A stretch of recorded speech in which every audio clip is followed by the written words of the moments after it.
بسم الله الرحمن الرحيم قال الله سبحانه وتعالى في كلامه الكريم الفرقان المجيد واعتصموا بحبل الله جميعا ولا تفرقوا صدق الله مولانا العليم.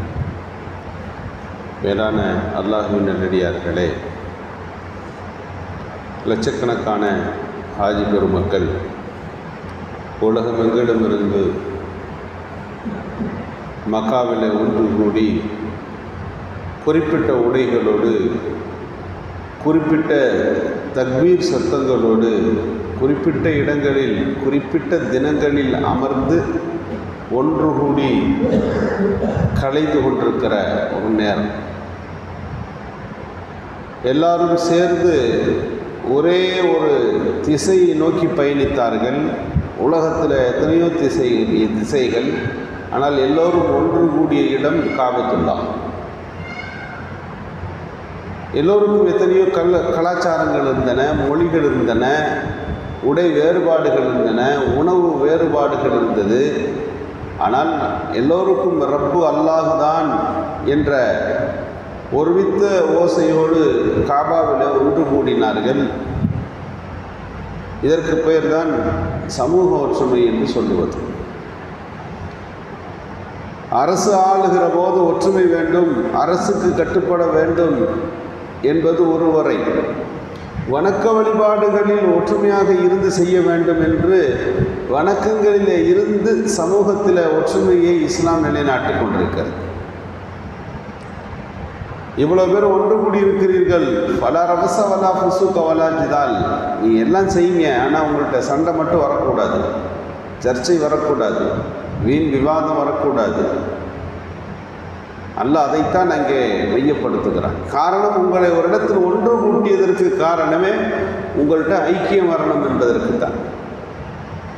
நோன்பு வைக்கிறோம், நபி ஸல்லல்லாஹு அலைஹி வஸல்லம் என்ன பேசுகிறாங்கன்னா, நோன்பு எல்லோரும் ஒன்று கூடி எல்லோருடைய உணர்வுகளையும் புரிந்து கொண்டு, ஏழை எளியவர்கள் உணவற்றவர்களின் மனப்போங்கு எப்படி இருக்கும் என்று உணர்ந்து கொண்டிருக்கிற ஒரு நேரம் நோன்பு.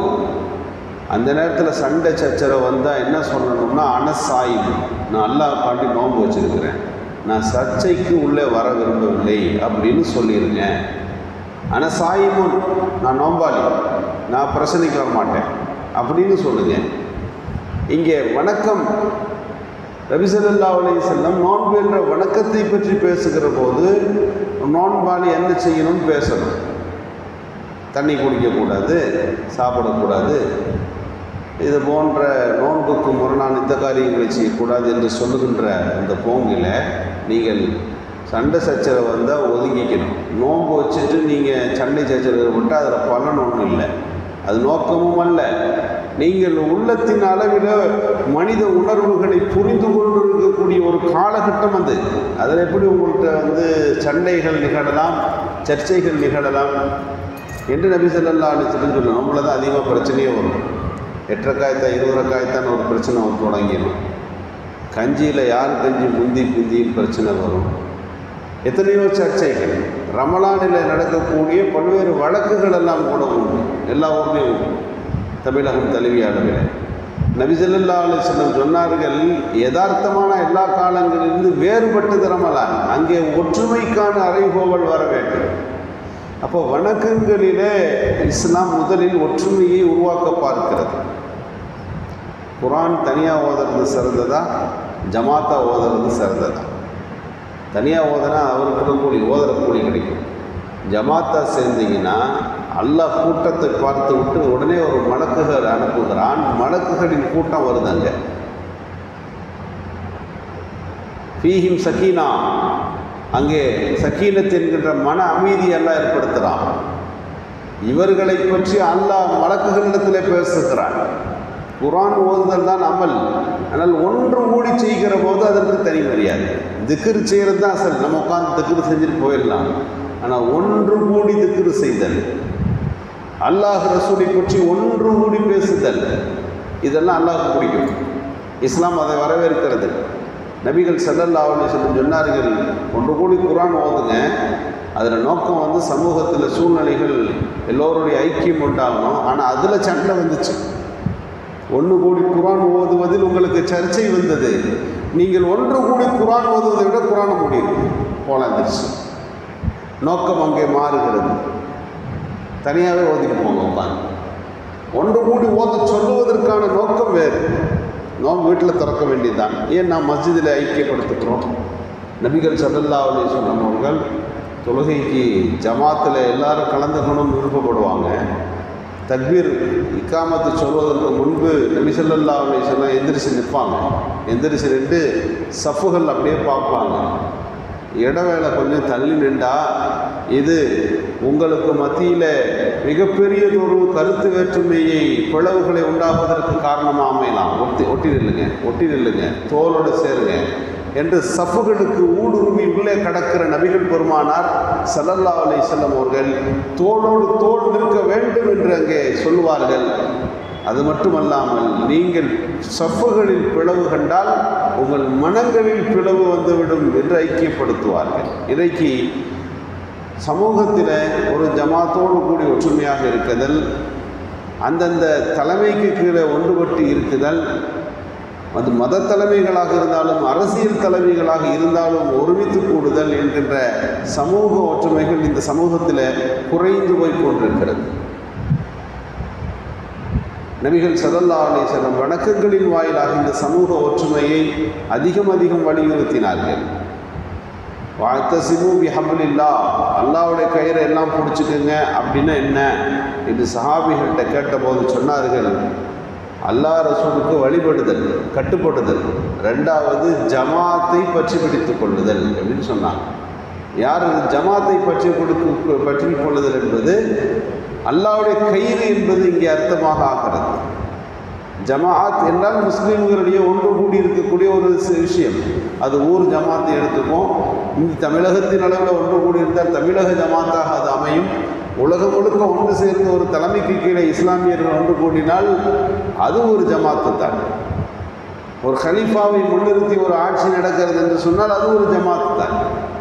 யார் முஸ்லீம்கள் ஒன்று கூடி இருக்கிற போது அவர் மட்டும் தனியாக போகிறார் என்று சொன்னால் ஒரு ஜான் அவர் ஜமாத்தினுடைய சூழல்களிலிருந்து விலகினால் அவர் நரகத்திற்கு போய் கொண்டிருக்கிறார். நரகத்தினுடைய மாலையை தன்னுடைய கழுத்தில் அறிவித்துக் கொள்ளுகிறார் என்றார்கள் ஸல்லல்லாஹு அலைஹி வஸல்லம்.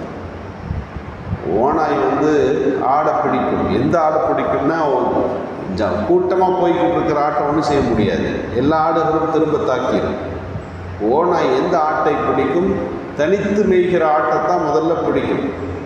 எனவே நீங்கள் ஒன்று கூடி இருக்கிற ஒரு முஸ்லீம்களின் கூட்டமைப்புகளிலிருந்து விலகி உங்களை நீங்கள் நடத்த தொடங்கினால், நீங்கள் விலகி போனால், அவர்களுக்கும் உங்களுக்கும் சம்பந்தம் இல்லை என்ற செயல்பாடு உங்களிடமிருந்து உருவானால், நபிகள் ஸல்லல்லாஹு அலைஹி வஸல்லம் சொல்லுகிறார்கள், தனித்து மேய்கிற ஆட்டை ஓனாய் பிடிப்பதைப் போல சைத்தான் உங்களை பிடித்து விடுவான். ஒரு கட்டம் ஜமாத்திலிருந்து விலகுதல் என்பது கொஞ்சம் கொஞ்சமாக நகர்ந்து முஸ்லீம்களின் கலாச்சாரத்திலிருந்து விலகுவார்கள். அதை தாண்டி அல்லாஹ் காப்பாற்ற வேண்டும். ஈமானிலே கூட பாதிப்பு உண்டாகிவிடும். இஸ்லாமிய சூழல்களில் கூட சிக்கல் ஏற்பட்டுவிடும். அல்லாஹ் நம்மை பாதுகாக்க வேண்டும். ஒன்று கூடி இருக்கின்ற சூழல்களை திருக்குர்ஆனும் ஹதீஸும் தொடர்ந்து வலியுறுத்துகின்றது. வணக்கங்களாக இருந்தாலும் ஒன்று கூடி செய்யுங்கள். அரசியல் சூழல்களாக இருந்தாலும் ஒன்றுபட்டு நில்லுங்கள். அது உங்கள் தலைமை சரியில்லை என்றாலும் சரி, ஒரு நீக்ரோ அடிமையை கொண்டு உங்களுக்கு தலைவராக போட்டாலும் இவருக்கு கீழே எப்படின்னு நினைக்காதீங்க. உலர்ந்த திராட்சை எப்படி சுருங்கி போயிருக்கிறோமோ அந்த தலையுடைய மனிதனாக இருந்தாலும் சரி என்று இன்னொரு ஹதீஸ் வருகிறது. இவரெல்லாம் நாம் ஏற்றுக்கிற முடியுமா? இல்லை. நீங்கள் ஒன்றுபட்டு ஒரு அணியில் நின்றால் மட்டும்தான் உங்களை சுற்றி இருப்பவர்கள் எதிரிகள் உங்களை கண்டே அச்சமுறுவார்கள். நீங்கள் பிரிந்து போனீர்கள் என்றால், உங்களிலே கருத்து வேறுபாடு உருவாகும் என்று சொன்னால், எதிரில் இருப்பவர்கள் உங்களை எதிரில் வீழ்த்தி விடுவார்கள் என்று திருக்குர்ஆன் திரும்ப அல்லாஹ்வையும் ரசூலையும் முன்னிறுத்தி ஒன்றுபடுங்கள். தலைமைக்கு கட்டுப்பட்டு நடந்து கொள்ளுங்கள். இவைகள்தான் இஸ்லாம் வளர்வதற்கும் முஸ்லிம்கள் செழிப்பதற்குமான காரணங்களாக அமைய முடியும் என்று திருக்குர்ஆன் அழைப்பு விடுக்கின்றன. சமூக ஒற்றுமையை வலியுறுத்தி நம்முடைய பல்வேறு செயல்பாடுகளை அமைத்துக் கொள்வதற்கின்ற நல்ல தௌஃபீக்கை அல்லாஹ் அருள்வானாக.